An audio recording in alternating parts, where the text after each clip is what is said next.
Natin ngayon yung auto punch na 3 linya. Bale, ikakabit natin to doon sa machine na sandobag na cutting machine na hindi pa naka auto punch. Ito yung robot nya, ito yung ikakabit natin doon.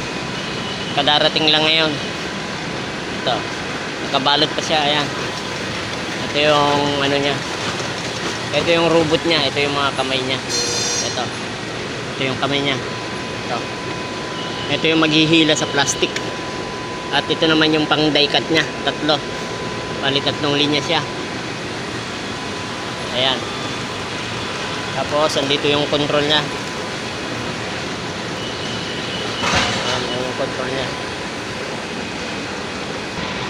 Bali dudugtong natin yon yung auto die cut na yon dito. Tatanggalin na natin tong ano nya, lamesa na manual na ang gamit ay auto, yung ano nya, die cut. Kapalitan na natin yan ng auto punch. Dumating na ngayon. Ayan, dito natin yan idudugtong sa makina na to.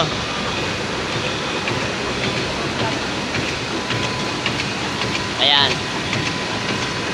Ayan yung operator natin, ayaw humarap oh. Bali dito natin yung pupwesto dito. Tanggalin na to yung puncher.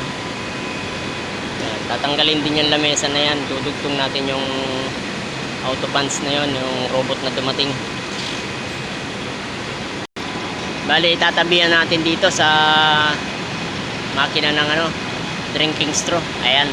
Ayan yung operator natin, si Kirby Calvo. Ayan, drinking straw yan, ang katabi nitong anong to, kapalitan ng auto die cut.